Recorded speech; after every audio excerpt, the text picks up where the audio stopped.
നമസ്കാരം. എല്ലാ മാന്യ പ്രേക്ഷകർക്കും നീതിപാതയുടെ പുതിയൊരു എപ്പിസോഡിലേക്ക് സ്വാഗതം. കഴിഞ്ഞ കുറച്ച് ദിവസങ്ങൾക്ക് മുന്നേ ബഹുമാനപ്പെട്ട കേരള ഹൈക്കോടതി ഒരു കുഞ്ഞിന് പേരിട്ടത് നമ്മൾ വായിച്ചിരുന്നു. ഡോക്ട്രിൻ ഓഫ് പാരന്റ് പാട്രിയ എന്നൊരു തത്വം ഉപയോഗിച്ചിട്ടാണ് അങ്ങനെ ഒരു കാര്യം ബഹുമാനപ്പെട്ട കേരള ഹൈക്കോടതി ചെയ്തത്.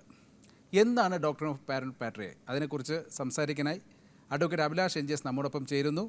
എല്ലാ മാന്യ പ്രേക്ഷകർക്കും ഒരിക്കൽ കൂടി നീതിപാതയിലേക്ക് സ്വാഗതം. നമസ്കാരം സർ. നമസ്കാരം. നമ്മൾ ഒരു നിയമം, അതായത് ഒരു വ്യവസ്ഥയിലുള്ള ഒരു കാര്യം, ഒരു ഡോക്ടറിനെ കുറിച്ചാണ് നമ്മളിപ്പോൾ സംസാരിക്കാൻ പോകുന്നത്. അതായത് കുറച്ച് കാലം മുന്നേ ബഹുമാനപ്പെട്ട കേരള ഹൈക്കോടതി ഒരു കുട്ടിക്ക് പേരിട്ടതിലൂടെയാണ് ഈ ഒരു system doctor of parents patriae എന്നൊരു തത്വം ഉണ്ട് എന്നുള്ളതും കോടതിക്ക് അല്ലെങ്കിൽ ഒരു ജുഡീഷ്യൽ സംവിധാനത്തിന് ഒരു കുഞ്ഞിന് പേരിടാൻ സാധിക്കുമെന്നുള്ളതൊക്കെ സാധാരണ ആൾക്കാർക്ക് മനസ്സിലാവുന്നത്. പത്രങ്ങളിലും സോഷ്യൽ മീഡിയയിലൊക്കെ അതൊരു വാർത്തയായിട്ട് തന്നെ വന്നിട്ടുണ്ടായിരുന്നു. സാർ, അപ്പോൾ അതിനെക്കുറിച്ചാണ് നമുക്ക് നമ്മുടെ പ്രേക്ഷകരോട് ഈ എപ്പിസോഡിൽ പങ്കുവയ്ക്കേണ്ടത്. സാർ, എന്താണ് ഡോക്ട്രിൻ ഓഫ് പാരന്റ്സ് പാട്രിയ എന്ന് പറയുന്നത്?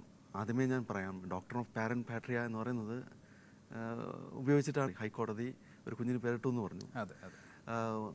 ഈ കോടതിയുടെ നിയമത്തിന് പുറത്തുള്ള ഒരു ഇടപെടലാണ്.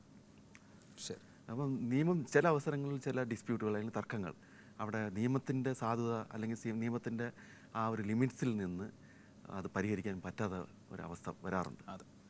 അങ്ങനെ വരാൻ നേരത്ത് ഇങ്ങനെ നമുക്കറിയാം, ഇൻഹെറൻറ്റ് പവേഴ്സ് ഉള്ള കോർട്ടുകളാണ് സുപ്രീം കോടതി, ഹൈക്കോർട്ടൊക്കെ.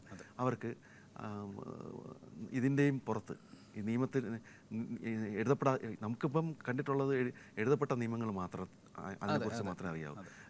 ഇന്ന കാര്യത്തിൽ ഇന്ന നിയമമുണ്ട്. അപ്പം നമ്മൾ പലപ്പോഴും ഇത്രയും എപ്പിസോഡിൽ പറഞ്ഞു, ഒരു വസ്തു കൈമാറ്റം ചെയ്യണം, അതിന് ട്രാൻസ്ഫർ പ്രോപ്പർട്ടി ആക്ട് ഉണ്ട്, അല്ലെങ്കിൽ ഒരു വസ്തുവിൻ്റെ രജിസ്ട്രേഷൻ നടത്തണം, അത് രജിസ്ട്രേഷൻ ആക്ട് ഉണ്ട്. അങ്ങനെ സംവിധാനത്തിൽ നിന്ന് അകത്ത് നിന്ന് പ്രവർത്തിക്കുന്ന കാര്യങ്ങൾ അത് ഇങ്ങനെ വേണമെങ്കിൽ അത് ഇങ്ങനെ ആയിരിക്കും. എല്ലാ നടപടിക്രമങ്ങൾ ഒരു കുറ്റം ആണെങ്കിൽ ഇന്ന കുറ്റത്തിന് ഇന്ന ശിക്ഷ എന്ന് ഡിറൈവ് ചെയ്ത് നമ്മൾ പറഞ്ഞിട്ടുണ്ട്, നിയമത്തിൽ ഡിസ്ക്രൈബ് ചെയ്ത് പറഞ്ഞിട്ടുണ്ട്. പക്ഷേ ഇത് ഇങ്ങനെയുള്ള ചില അവസരങ്ങളിൽ നിയമം അവിടെ ഒന്നും മിണ്ടാൻ പറ്റാത്ത, നിയമം അവിടെ സ്റ്റക്കായി പോകും. ആ നിയമത്തിൽ പറഞ്ഞിട്ടില്ലാത്തൊരു കാര്യം വരുമ്പോൾ കോടതികൾ ആശ്രയിക്കുന്നത് ഇതുപോലുള്ള ഡോക്ട്രിൻസിനെയാണ്, തത്വങ്ങളെയാണ്. അപ്പം നമുക്കറിയാം, ഈ പറയുന്ന എല്ലാ നിയമങ്ങളും മുമ്പ് ഇതൊരു ഡോക്ട്രിൻ, തത്വം തന്നെയാണ്. ആ തത്വങ്ങളിൽ നിന്നാണ് ഓരോ നിയമങ്ങളും ഉണ്ടായി വന്നത്. അല്ലാതെ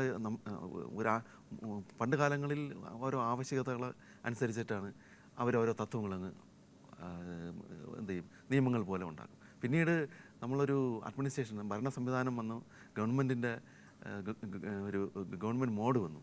അങ്ങനെ ആ ഒരു ഗവൺമെൻറ് എന്ന് പറയുന്ന ഒരു മീഡിയത്തിലൂടെ മുന്നോട്ട് പോയപ്പം നിയമങ്ങളുടെ ആവശ്യങ്ങൾ അത് അനുസരിക്കാനും അനുസരിപ്പിക്കാനും അതുപോലെ തന്നെ അത് നല്ലൊരു സംവിധാനമായിട്ട് കൊണ്ടുപോകാൻ, ഈ ഭരണ സംവിധാനം കൊണ്ടുപോകാൻ വേണ്ടിയാണ് ഈ ഡോക്ടറിനുകളെ മാറ്റി ഈ തത്വങ്ങളിൽ നിന്നൊക്കെ മാറി നിയമസംഹിതകൾ ലിഖിതമായി ഉണ്ടാക്കിയത്. തീർച്ചയായും. ഇനി നമുക്ക് അതിനകത്ത് കിടക്കാം. അതായത് ഡോക്ട്രിൻ ഓഫ് പാരന്റ്സ് പാട്രിയ എന്ന് പറയുന്ന ഒരു ഡോക്ടർ എന്ന് പറയുന്നത് ഒരു ലാറ്റിൻ വേർഡാണ്.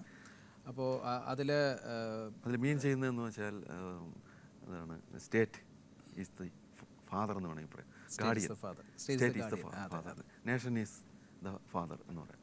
അതായത് നമ്മുടെ ഒരു നേഷൻ എന്ന് പറയുമ്പോൾ ഭരണ സംവിധാനവും എല്ലാം ഉൾപ്പെടുന്ന ആ നേഷൻ എല്ലാത്തിനെയും പ്രൊട്ടക്റ്റ് ചെയ്യുന്നു. പ്രൊട്ടക്ഷൻ എന്നുള്ളതാണ് ഒരു അച്ഛൻ ചെയ്യേണ്ട കടമകൾ എന്തൊക്കെയാണോ അതുപോലെ ഒരു രാഷ്ട്രം ഒരു പിതാവിൻ്റെ സ്ഥാനത്ത് നിന്നുകൊണ്ട് തൻ്റെ കടമകൾ പിതാവ് ചെയ്യുന്ന രീതിയിലുള്ള എല്ലാ കടമകളും ചെയ്യുന്നു. അതായത് വെൽഫെയർ, അത് സാമൂഹിക സുരക്ഷയായാലും ശരി, എന്ത് കാര്യമായാലും ശരി. നമുക്കത് എടുത്തു പറയേണ്ടതെന്ന് വെച്ചാൽ, ഈ ഒരു നിയമം ഡോക്ട്രിൻ ഓഫ് പാരന്റ്സ് പാട്രിയ എന്ന് പറയുന്നത് പണ്ട് കാലത്ത് കിങ് ഈസ് ദ ഫാദർ എന്നായിരുന്നു. രാജഭരണ കാലം തൊട്ടേ ഇങ്ങനെ ഈ ഡോക്ടറിന് അത് പ്രാബല്യത്തിലുള്ള ഒരു വ്യവസ്ഥയാണ്, തത്വമാണ്. അതിനകത്ത് പണ്ട് ഇംഗ്ലണ്ടിൽ ഇതുപോലെ ജുവനൈൽ കോർട്ടുകളുണ്ട്. അതായത് കൊച്ചു മൈനറായിട്ടുള്ള കുട്ടികളായിട്ടുള്ളവർ കുറ്റം കൃത്യങ്ങളിൽ ഏർപ്പെട്ട് അവരെ ജുവനൈൽ കോർട്ടിൽ കൊണ്ടുവരുന്നു. അപ്പം അതാണ് ഒന്നാമതായി. അപ്പോൾ ഈ കുട്ടികളെ എങ്ങനെ സംരക്ഷിക്കപ്പെടും, അല്ലെങ്കിൽ ചെറുപ്രായത്തിൽ തന്നെ വഴിതെറ്റി ക്രിമിനൽ കുറ്റവാസനയിലോട്ട് പോകുന്ന ഒരു ഒരു കാരണം ഉണ്ടായിരുന്നു. അങ്ങനെ വന്നപ്പോൾ അവരെ എങ്ങനെ സംരക്ഷിക്കപ്പെടാം, അവരെ ഒരു നല്ല പൗരന്മാരാക്കി വളർത്താം. അപ്പം മാതാപിതാക്കളില്ല, അവർക്ക് അവരെ ഒരു സംരക്ഷണത്തിന് വേണ്ടി മാതാപിതാക്കളില്ല. അങ്ങനെ ഒരു ഘട്ടം വന്നപ്പോൾ സ്റ്റേറ്റ് തന്നെ, അല്ലെങ്കിൽ കിങ്, അന്ന് കിങ്ങാണ്, കിങ് തന്നെ അവരുടെ പിതാവിൻ്റെ സ്ഥാനത്ത് നിന്നുകൊണ്ട്, അല്ലെങ്കിൽ പിതാവ്, കിങ് ഈസ് ദ ഫാദർ എന്നുള്ള രീതിയിൽ ഒരു തത്വം ഉണ്ടാക്കി. പാരൻ പാട്രിയ എന്ന് പറയുന്ന ഈ തത്വം അങ്ങനെയാണ് നിലവിൽ വന്നത്. അങ്ങനെ അവരവിടെ സംരക്ഷിക്കപ്പെടുകയും അവർ രാഷ്ട്രത്തിൻ്റെ മക്കൾ എന്ന നിലയിൽ അവർ വളർന്ന് അവരുടെ ഫാദർ സ്റ്റേറ്റ്, അത് അന്ന് കിങ് ആണ് എന്നുണ്ടെങ്കിൽ ആ ഒരു അടിസ്ഥാനത്തിൽ അവർ സംരക്ഷിക്കപ്പെട്ടു.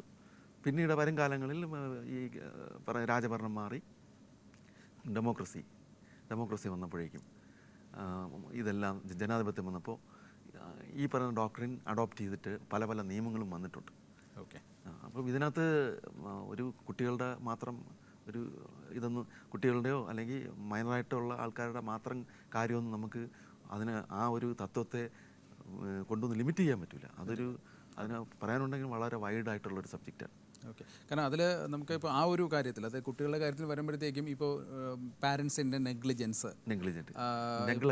ആ ഒരു നെഗ്ലിജൻസ് ഉണ്ട്. പിന്നെ അല്ലെങ്കിൽ ഈ പാരൻസ് തന്നെ ഒരു കപ്പാസിറ്റി എന്ന് പറയുമ്പോൾ അവർ ഇൻസോൾവൻറ്റോ അല്ലെങ്കിൽ ഇൻസോൾവൻസ് എന്നല്ല, ഒരു ഇൻസാനിറ്റി എന്നൊരു അവസ്ഥയിലേക്കൊക്കെ വന്ന് കുട്ടികളെ സംരക്ഷിക്കാൻ പറ്റാത്ത രീതിയിലേക്കൊരു ആയി കഴിഞ്ഞാൽ അതിൻ്റെ സംരക്ഷണ ചുമതല സ്റ്റേറ്റ് ഏറ്റെടുക്കുകയാണ് ചെയ്യുന്നത്. അപ്പോൾ അവിടെയാണ് ഈ ഒരു തത്വത്തിൻ്റെ ഏറ്റവും ഒരു പ്രാധാന്യം വരുന്നത്. ഇപ്പോൾ നമ്മൾ റെഫർ ചെയ്ത കേസിൽ തന്നെയാണെന്നുണ്ടെങ്കിലും ദാമ്പത്യ പ്രശ്നങ്ങൾ, അതായത് കേസുകൾ നടക്കുന്നു, കുടുംബ കോടതിയിൽ കേസ് നടക്കുകയും ആ കുഞ്ഞിന് ഒരു രീതിയിലും പേര് ഇടാൻ സാധിക്കാതെ പാരൻസിന് വരികയും, അപ്പോൾ എന്നാൽ കുഞ്ഞിൻ്റെ വെൽബീയിങ്ങിന് പേര് നിർബന്ധമാണല്ലോ. ഇപ്പം സ്കൂളിലൊക്കെ ചേർക്കേണ്ട ഒരു നെയിം ഉണ്ടാവുക എന്നുള്ളത് വളരെ പ്രധാനപ്പെട്ട കാര്യമാണ്. പക്ഷേ അവിടെ ഈ പാരൻസിന് അത് സാധിക്കാതെ വരുന്നു, അവരുടെ അഭിപ്രായ ഭിന്നത കൊണ്ട് ഒരു നെഗ്ലിജൻസ് അവിടെ ഉണ്ടാകുന്നു എന്ന് ബഹുമാനപ്പെട്ട ഹൈക്കോടതി കാണുകയും അവിടെയാണ് ഈ ഒരു തത്വം അടിസ്ഥാനപ്പെടുത്തിക്കൊണ്ട് ആ കുഞ്ഞിന് കോടതി തന്നെ പേര് നിർദ്ദേശിക്കുകയും ചെയ്തു.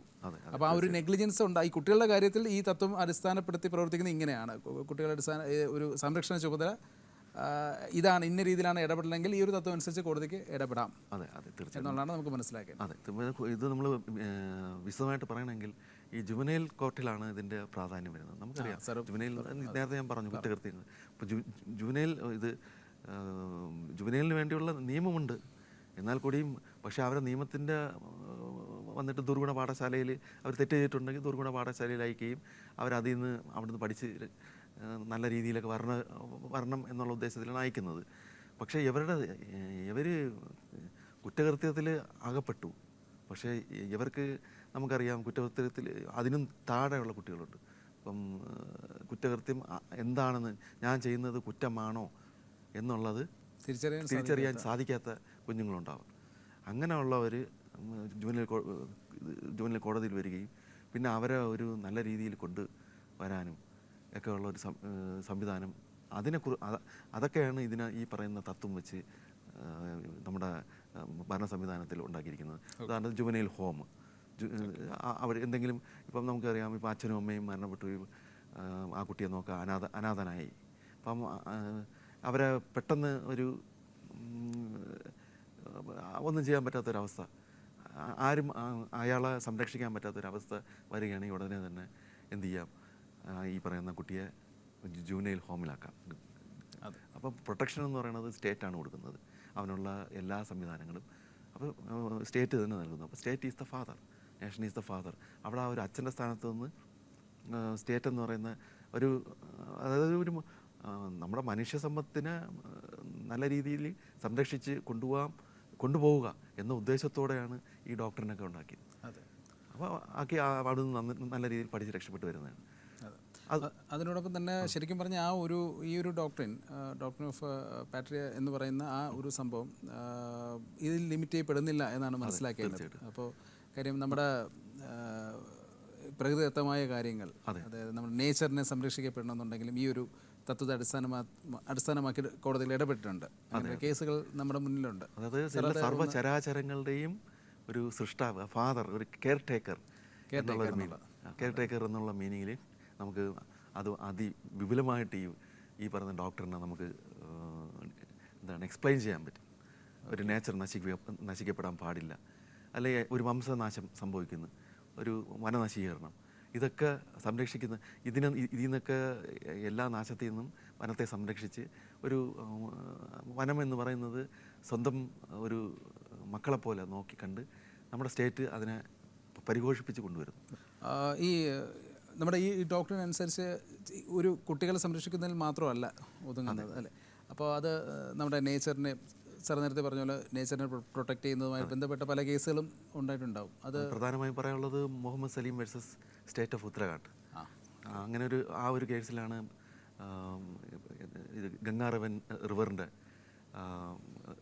Bank of the Ganga river സൈഡിൽ വശങ്ങളിലെല്ലാം മൈനിങ് പ്രോസസ്സും ഒക്കെ നടക്കുന്നുണ്ട്. അപ്പോൾ അതൊക്കെ ഈ പറയുന്ന ഗംഗാ റിവറിനെ ബാധിച്ച് അതിൻ്റെ ഒരു സ്വാഭാവികതയെ നഷ്ടപ്പെടുത്തുന്നു, അല്ലെങ്കിൽ ആ റിവറിനെ തന്നെ ഡിസ്ട്രോയ് ചെയ്യുന്ന ഒരു അവസ്ഥയിലേക്ക് എക്കോളജിക്കൽ ഇംബാലൻസ് ഉണ്ടാവുന്നു എന്ന് വരികയും റിവർ തന്നെ അവസാനം നശിച്ചു പോകുന്ന ഒരവസ്ഥ ഉണ്ടാവുമെന്ന് കോടതി എന്നെ മുൻകൂട്ടി അത് റിട്ട് പെറ്റീഷൻ ഫയൽ ചെയ്ത് മുഹമ്മദ് സലീം ഉത്തരാഖണ്ഡ് ഹൈക്കോടതിയിലേക്ക് ഒരു റിട്ട് പെറ്റീഷൻ ഫയൽ ചെയ്യും. അതിപ്പം ഒരു കാര്യം എന്ന് പറയുന്നത് നേച്ചറിനെ തന്നെ സംരക്ഷിക്കാനുള്ള ബാധ്യത സ്റ്റേറ്റിനുണ്ട് എന്ന് അത് ഈ ഡോക്ടറിന് വെച്ചിട്ടാണ്.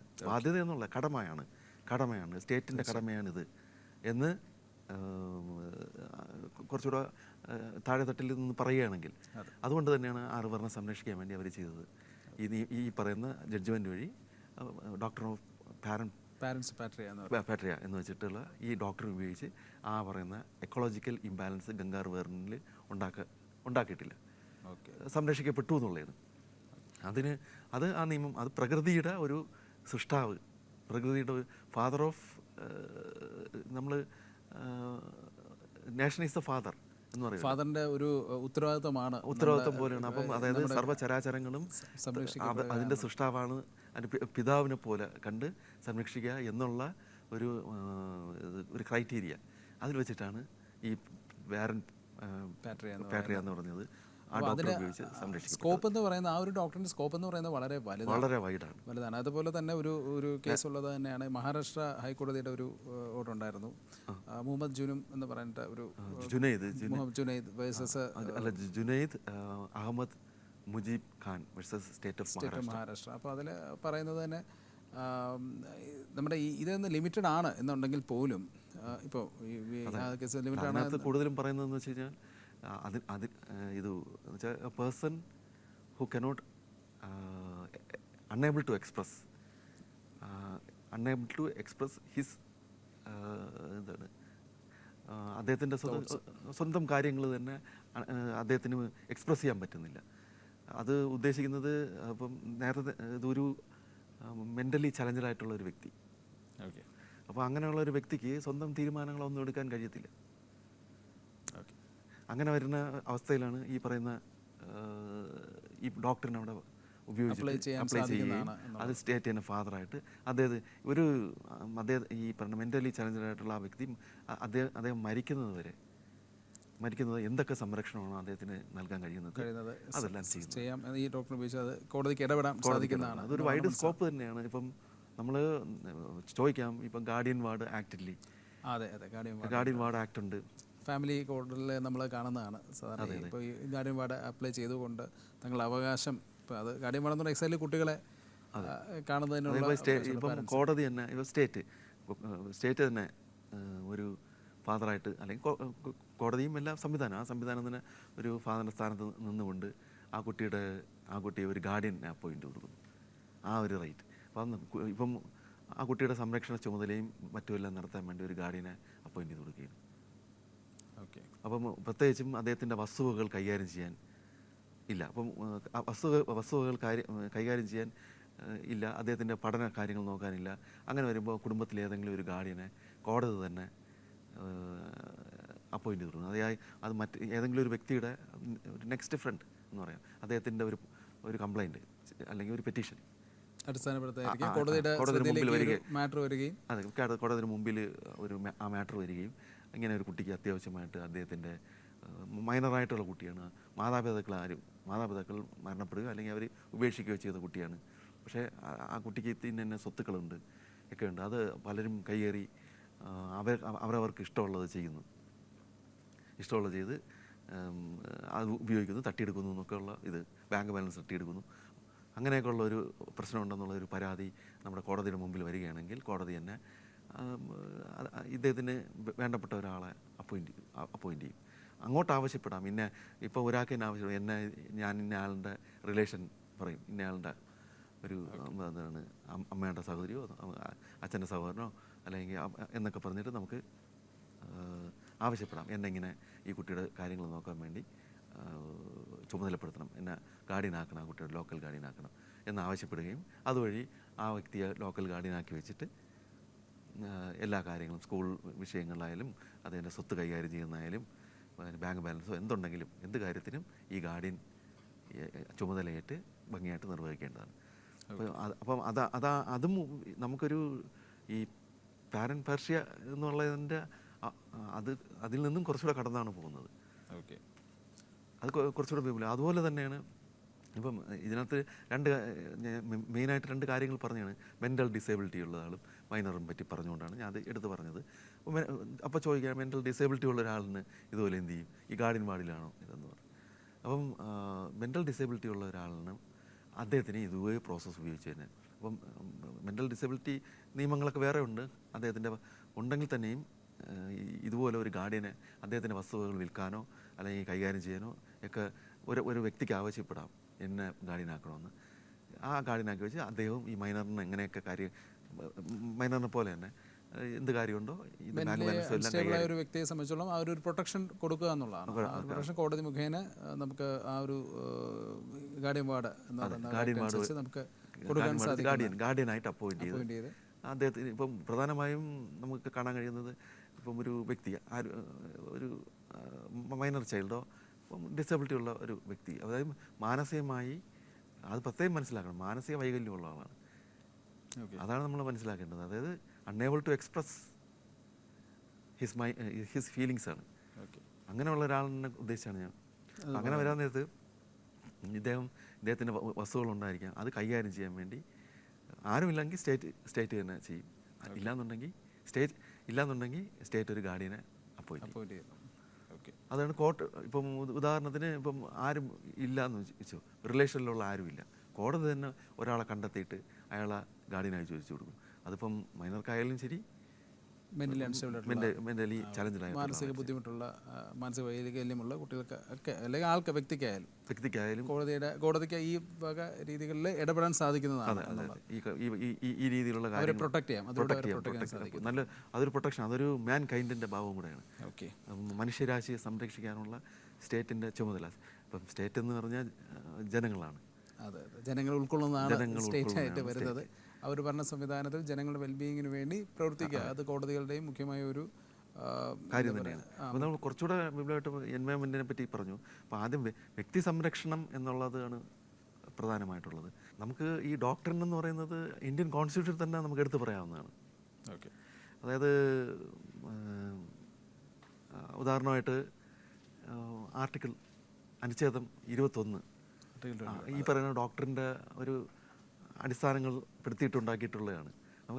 നമുക്ക് നമ്മുടേതായ ഒരു അവലോകനത്തിൽ പറയാം. അത് protection of life and property of A citizen, അതായത് ഒരു പൗരൻ്റെ ജീവനും സ്വത്തിനും സംരക്ഷണം എന്ന് പറയുന്നത് അതൊരു ഫാദർ ചെയ്യുന്ന കടമയാണ്, ഒരു പിതാവ് തൻ്റെ മക്കളോട് ചെയ്യുന്ന കടമയാണ്. അപ്പോൾ ഈ ഡോക്ടറിന് അവിടെ നമുക്ക് മനസ്സിലാവും വ്യക്തമായിട്ട് ഈ തത്വം അവിടെ ഉപയോഗിച്ചിട്ടുണ്ട്. ആ തത്വത്തിൻ്റെ അടിസ്ഥാനത്തിലാണ് എൻ്റെ പൗരന്മാരുടെ അല്ലെങ്കിൽ എൻ്റെ മക്കളായ ഒരു ഫാദറിൻ്റെ സ്ഥാനത്ത് നിന്നുകൊണ്ട് മക്കളെപ്പോലെ കണ്ട് എൻ്റെ പൗരന്മാരെ സ്വത്തിനും ജീവനും സംരക്ഷണവും വെൽഫെയറും പ്രൊട്ടക്ഷൻ നൽകണം, വെൽഫെയറും അവർ നല്ല രീതിയിൽ ജീവിച്ച് പോകണം എന്നുദ്ദേശിക്കുന്നത് നമുക്കൊരു ഈ ഡോക്ടറിൻ്റെ പരിധിയിൽ കൊണ്ടുവന്നൂടെ? തീർച്ചയായും. കാരണം ഇതിൻ്റെ ഒരു ആകെത്തുക അല്ലെങ്കിൽ അതിൻ്റെ ഒരു പർപ്പസ് എന്ന് പറയുന്നത് തന്നെ നമ്മുടെ സ്റ്റേറ്റിൻ്റെ പ്രൊട്ടക്ഷനിലേക്ക് ജനങ്ങളെ കൊണ്ടുവരിക എന്നുള്ളത്, സ്വന്തം ജനങ്ങളെ കൊണ്ടുവരിക എന്നുള്ളത്. അതുമായിട്ട് ബന്ധപ്പെട്ട് നമുക്കറിയാം ഒത്തിരി ജഡ്ജ്മെൻറ്റ്സ് ഉണ്ട്. അത് നമുക്കെല്ലാം പറയാൻ പറ്റത്തില്ല. എന്നാലും ഈ പ്രധാനമായിട്ടും റൈറ്റ് ടു ലൈവ്ലിഹുഡ് എന്നൊക്കെ പറഞ്ഞിട്ട് ഓരോ റൂളിങ് അല്ലെങ്കിൽ ഓരോ കേസുകളിൽ കോടതി തന്നെ കണ്ടെത്തിയിട്ടുണ്ട്. ഈ ഡോക്ടറിൻ്റെ ഒരു പാർട്ട് വെച്ചിട്ടാണ് എന്ന് കണ്ടെത്തിയെന്ന് നമുക്ക് പറയാൻ വേണമെങ്കിൽ പറയാം. അതെ റൈറ്റ് ടു ലീവ്, ഒരു മനുഷ്യന് ജീവിക്കാനുള്ള അവകാശം, അതുപോലെ ഇത് വിദ്യാഭ്യാസം, വിദ്യാഭ്യാസം അത് ഇതൊരു ഫണ്ടമെൻ്റൽ റൈറ്റായിട്ട് മാറിക്കഴിഞ്ഞു, മൗലിക അവകാശമാണ്. അല്ലാതെ നമ്മൾ ഈ ഡോക്ടറിൻ പറഞ്ഞു വരുമ്പോഴത്തേക്കും അതിൻ്റെ ആ ഒരു സാധ്യത വ്യാപ്തി എന്ന് സാധ്യതയും എങ്ങനെ നിയമത്തിൽ പ്രയോജനപ്പെടുത്തി എന്നുള്ളതാണ്. അതായത് ഈ പറയുന്ന നമ്മുടെ ഇന്ത്യൻ ഭരണഘടന ഉണ്ടാക്കിയ ശില്പികൾ അവരെന്തുമാത്രം ഈ ഡോക്ടറിന് അപ്ലൈ ചെയ്തു എന്നുള്ളത് നമുക്ക് ഒരു വീക്ഷണത്തിലൂടെ കണ്ടെത്താൻ കഴിയും. അതുപോലെ തന്നെ പ്രധാനമായും right to leave, right to livelihood, പിന്നെ ഇത് റൈറ്റ് ടു എന്താണ് എല്ലാ റൈറ്റ്സും വരുന്ന കാര്യങ്ങളൊക്കെ അത് മറ്റൊരു രീതിയിൽ വീണ്ടും കോൺസ്റ്റിറ്റ്യൂഷനിൽ എടുത്ത് പറയേണ്ടതുണ്ട്. അതായത് ഈ ഡ്യൂട്ടീസ്, അത് 51A അതിനകത്തുള്ള ഡ്യൂട്ടി, അതും ഈ പറയുന്ന ഡോക്ടറിൻ്റെ ഒരു സ്വാധീനം വളരെയധികം ഉണ്ടായിട്ടുണ്ട്. അതായത് ഇത് നേച്ചറിനെ പ്രൊട്ടക്റ്റ് ചെയ്യുക, റിവറിനെ പ്രൊട്ടക്റ്റ് ചെയ്യുക, വെള്ളം മലിനമാക്കാൻ പാടില്ല, അങ്ങനെ പ്രകൃതിയെ നശിപ്പിക്കാൻ പാടില്ല. അതിനോട് ബന്ധപ്പെട്ട് ഒരുപാട് നിയമങ്ങൾ, പൊല്യൂഷനുമായിട്ട് ബന്ധപ്പെട്ടുള്ള നിയമങ്ങൾ, സ്ഥാപനങ്ങൾ. കാരണം അത് നേച്ചറിനെ സംരക്ഷിക്കുക എന്നുള്ളതാണ് അതിൻ്റെ ഒരു അകത്തുള്ള രാജ്യത്തെയും രാജ്യത്തിൻ്റെ പൗരന്മാരെയും രാജ്യത്തിൻ്റെ സമ്പത്തും എല്ലാം സംരക്ഷിക്കുക എന്നുള്ളതാണ് ഈ പറയുന്ന ഡോക്ടറിൻ കൊണ്ട് ഉദ്ദേശിക്കുന്നത്. അതുമായിട്ട് ബന്ധപ്പെട്ടുള്ള നിയമങ്ങളാണ് നമുക്ക് അതിന്റെ വ്യാപ്തി മനസ്സിലാവുന്നത് തന്നെ. നമ്മളിപ്പോൾ ഡോക്ടർ ഓഫ് പാരന്റ് പാട്രിഷ്യ എന്ന് പറഞ്ഞ അവിടെ നിന്ന് തുടങ്ങി നമ്മളിപ്പോൾ അറിയാതെ തന്നെ പല പല നിയമങ്ങൾ വന്ന് കോൺസ്റ്റിറ്റ്യൂഷനിൽ വരെ എത്തി നിൽക്കുകയാണ്. കാരണം അതിൻ്റെ ഒരു ഇമ്പാക്റ്റ് എന്ന് പറയുന്നത് അത്രത്തോളം ബൃഹത്താണെന്ന് നമുക്ക് മനസ്സിലാക്കാൻ കഴിയും. ഇതിനകത്ത് പ്രധാനമായും നമ്മൾ സംസാരിച്ച ഇപ്പോൾ ഗാർഡിയൻ വാർഡിൻ്റെ ഒക്കെ എല്ലാത്തിനും നമുക്ക് കണ്ടെത്താൻ കഴിയും. ഇപ്പം മെൻ്റൽ ഡിസബിലിറ്റി അവർക്കുള്ള ആക്റ്റിൽ, അവരുടെ നിയമത്തിലും കണ്ടെത്താൻ കഴിയും. എല്ലാം ഒരു പ്രൊട്ടക്ഷനാണ്. ഇപ്പോൾ ഒരു ആ വാക്കുകൊണ്ട് ഉദ്ദേശിക്കുന്നത്, ഇപ്പോൾ എൻ്റെ ഒരു വീക്ഷണം പറയുകയാണെങ്കിൽ ഒരു പ്രൊട്ടക്ഷൻ തീർച്ചയായും എല്ലാ രീതിയിലും. ഒരു ഫാദർ പാട്രിയ, ഫാദറിൻ്റെ സ്ഥാനത്ത് നിന്ന് ഒരു പ്രൊട്ടക്ഷൻ കൊടുക്കുക, പേരിടുക എന്ന് പറഞ്ഞു. പക്ഷേ ഒരു വ്യക്തിക്ക് സ്വന്തമായിട്ട് എക്സ്പ്രസ് ചെയ്യാൻ, അദ്ദേഹത്തിന് ഈ പറയുന്ന സമൂഹത്തിൽ ജീവിച്ച് മുന്നോട്ട് പോകാനുള്ള ഒരു എബിലിറ്റി ഉള്ള ഒരു വ്യക്തിക്ക് ഒരിക്കലും ഇതിൻ്റെ ഒരു ആവശ്യം വരുന്നില്ല. ഇല്ല. അതിൽ ഒരു ഒബ്സർവേഷൻ കൂടി ഉണ്ട്. മഹാരാഷ്ട്ര മറ്റേ ജുനൈദ് വേഴ്സസ് മഹാരാഷ്ട്ര, സ്ട്രിക്റ്റ് മഹാരാഷ്ട്ര, അതിനകത്ത് പറയുന്നുണ്ട് കോടതിക്ക് അല്ലെങ്കിൽ ജുഡീഷ്യൽ സംവിധാനത്തിന് രണ്ട് വ്യക്തികൾ തമ്മിൽ കല്യാണം കഴിക്കണോ കല്യാണം കഴിക്കേണ്ട എന്ന് അത് അവരുടെ തീരുമാനമാണ്. അത് എല്ലാത്തിലും ഇടപെടാൻ സ്വാതന്ത്ര്യമുണ്ട്, ഒരിക്കലും സാധിക്കില്ല എന്നും കോടതിയുടെ ഒരു ഒബ്സർവേഷൻ. ഡോക്ടറിൻ ആ ഒരു ഇത് എക്സ്റ്റെൻഡിലോട്ട് പോകുന്നില്ല. അതെ, അതിനെ ഏറ്റവും പരിമിതമായ എങ്ങനെയാണ് കൃത്യമായി ഉപയോഗിക്കേണ്ടത് എന്നുള്ളതിൻ്റെ ഒരു എക്സാമ്പിൾ. നമ്മൾ എന്തുകൊണ്ട് ഈ ഒരു ഡോക്ടറിൻ സംസാരിക്കുന്നു എന്നുള്ളത് തന്നെ ബഹുമാനപ്പെട്ട കേരള ഹൈക്കോടതിയുടെ ഒരു ഇടപെടൽ കൊണ്ടാണ്. അതാണ് ഈ ഒരു പ്രത്യേകത. നിയമ സംവിധാനത്തിലൂടെ വരുന്ന ചില ഡോക്ടറിൻസിൻ്റെയും അല്ലെങ്കിൽ നിയമ സംവിധാനത്തിൻ്റെ ഒരു പ്രത്യേകത നമുക്ക് മനസ്സിലാക്കാൻ സാധിക്കുന്നത്. ഡോക്ടറിൻ ഓഫ് പാരൻസ് പാട്രിയ എന്ന് പറയുന്ന ഒരു ഡോക്ടറിനെ കുറിച്ച് നമുക്ക് അതിൻ്റെ വ്യാഖ്യാനങ്ങളും അതുമായി ബന്ധപ്പെട്ട ഒന്ന് രണ്ട് കേസുകളെ കുറിച്ചൊക്കെ നമുക്ക്, കോടതി വിധികളെ കുറിച്ചൊക്കെ നമുക്ക് അതുമായിട്ട് ബന്ധപ്പെട്ട് ചില നിയമങ്ങൾ അതിൻ്റെ ഇടപെടൽ കൊണ്ട് വന്നിട്ടുണ്ടെന്ന് ഇൻഫ്ലുവൻസ് പല നിയമങ്ങളിലും ഉണ്ട് കണ്ടെത്താൻ കഴിഞ്ഞ ഒരു അവലോകനമാണ് നമ്മൾ നടത്തിയിട്ടുള്ളത്. അപ്പോൾ നമ്മുടെ നീതിപാതയുടെ ഈ ഒരു എപ്പിസോഡ് ഇവിടെ അവസാനിപ്പിക്കാൻ സമയമായിരിക്കുകയാണ്. അപ്പോൾ പുതിയൊരു നിയമവുമായിട്ട് നമുക്ക് അടുത്ത എപ്പിസോഡിൽ വീണ്ടും കാണാം. നന്ദി, നമസ്കാരം.